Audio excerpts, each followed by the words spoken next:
Welcome to RR news. మన leader కార్యక్రమానికి స్వాగతం.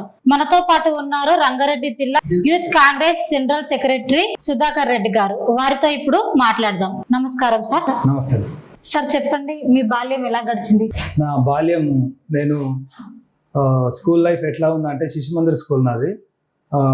7th వరకు శిశు మందిర్ స్కూల్లో చదివాను. ఆ తర్వాత 7th నుంచి 10th వరకు బాయ్స్ హై స్కూల్. ఆ తర్వాత శంకర్పల్లిలో Gautam junior college intermediate complete చేశాను. Degree first year VVR college Vivekavardhini కోటిలో చదువుకున్నాను. బాల్యం నుంచి కూడా నాకు కొంచెం రాజకీయాలంటే చాలా ఇంట్రెస్ట్, ప్రజలకు సేవ చేయాలి. అయితే కింది స్థాయి వాళ్ళు, పేదలు ఎంతో చాలా కష్టాల్లో ఉంటారు. వాళ్ళకు సంక్షేమ పథకాలు కూడా ప్రభుత్వం నుంచి అందించాలి. ఎందుకంటే ఇప్పుడు చదువుకున్న వాళ్ళు చాలా మంది ఉన్నారు. రాజకీయాల్లో ఏంటంటే సేవ చేయాలనుకుంటే రాజకీయాల్లోకి వచ్చేసి ఏదైనా ప్రశ్నించవచ్చు. సార్, మీ రాజకీయ జీవితం ఎలా మొదలైంది? నా రాజకీయ జీవితం 2003 సంవత్సరంలో నాకు వైఎస్ రాజశేఖర రెడ్డి గారు చాలా ఇంప్రెస్. ఎందుకంటే ఆయన పాదయాత్ర చేపట్టినప్పుడు రాష్ట్రం కరువులో ఉంది. అప్పుడు ఎవరు చంద్రబాబు నాయుడు గారు రాష్ట్ర ముఖ్యమంత్రిగా ఉన్నారు. కరెంటు కష్టాలు, రైతులు ఆత్మహత్యలు ఎన్నో జరిగినాయి. ఆయన పాదయాత్రలో ఉచిత కరెంటు, రైతులకు రుణమాఫీ, ఇలాంటి ఎన్నో సంక్షేమ పథకాలు చేపట్టిండు. అప్పటి నుంచి నేను రాజశేఖర రెడ్డి గారిని స్ఫూర్తిగా తీసుకొని నేను రాజకీయాల్లోకి వచ్చేసాను.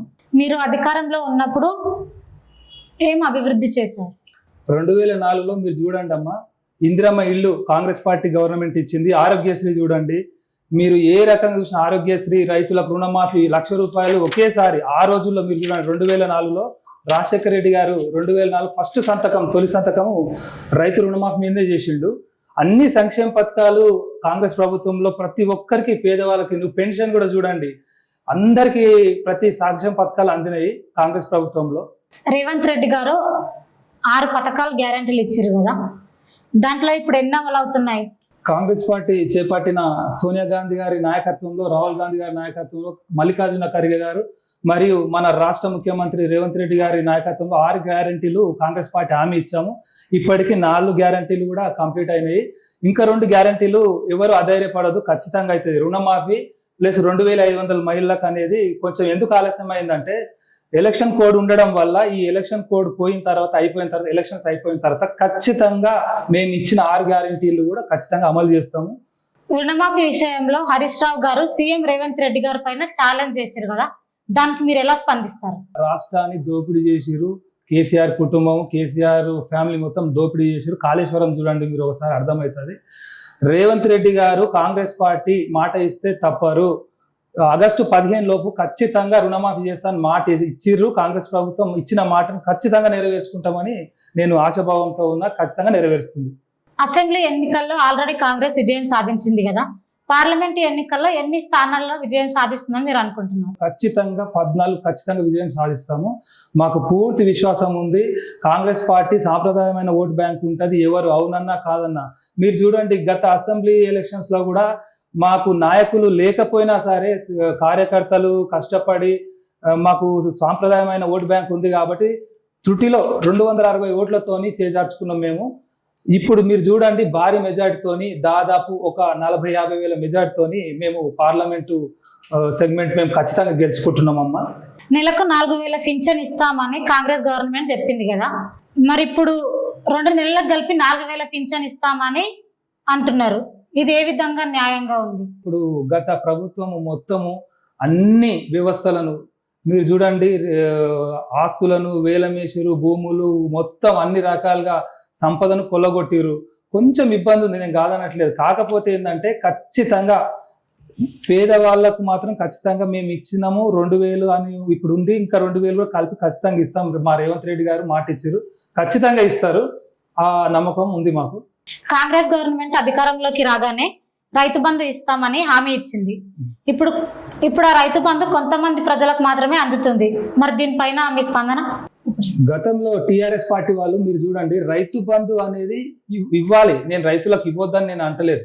ఒక 5 ఎకరాలు 10 ఎకరాల లోపు వాళ్ళకి ఇవ్వాలి. కానీ 100 ఎకరాలు ఉన్న వాళ్ళకు, 1000 ఎకరాలు ఉన్నప్పుడు రైతు బంధు ఇచ్చేసి మన రాష్ట్ర ఖజానాను మొత్తం కొల్లగొట్టేసిరు. ఇప్పుడు ఆ పరిస్థితి రావద్దని మా ముఖ్యమంత్రి గారు ఏమన్నారంటే ఖచ్చితంగా మన నిజమైన రైతులకు ఆ 10 ఎకరాలు ఉండని 5 ఎకరాలు ఉండి ఖచ్చితంగా ఇస్తాము, కొంచెం అటు ఇటు అయినా ఖచ్చితంగా ఇస్తాము, కానీ 1000 ఎకరాలు 100 ఎకరాలు ఉన్న వాళ్ళకి మాత్రం రైతు బంధువులు మాత్రం తీసేస్తామని వ్యక్తం చేసిర్రు. దాన్ని కూడా మేము సపోర్ట్ చేస్తున్నాము. ఓట్లు సోనియమ్మని చూసేయాలా లేకపోతే మీ నాయకులను చూసేయాలా అంటే మీరు ఏం చెప్తారు సమాధానం? స్వతంత్రం తెచ్చిన పార్టీ కాంగ్రెస్. మీరు చూడండి, ఈ 70-80 సంవత్సరాల కాంగ్రెస్ చరిత్రలో కాంగ్రెస్ అభివృద్ధి చేసిందే ఉంది. ఆ రోజులలో మనకు ఆర్థిక వనరు లేకపోయినా కానీ మీరు చూడండి, నాగార్జున సాగర్ కానీ ఇట్లాంటి ఎన్నో పెద్ద పెద్ద ప్రాజెక్టులు అన్ని కాంగ్రెస్ పార్టీ కట్టినే ఉన్నాయి. ఇప్పుడు ఇందిరమ్మ ఇళ్ళు కానీ, దళితులకు భూమి కానీ అన్ని కాంగ్రెస్ పార్టీ ఇచ్చింది.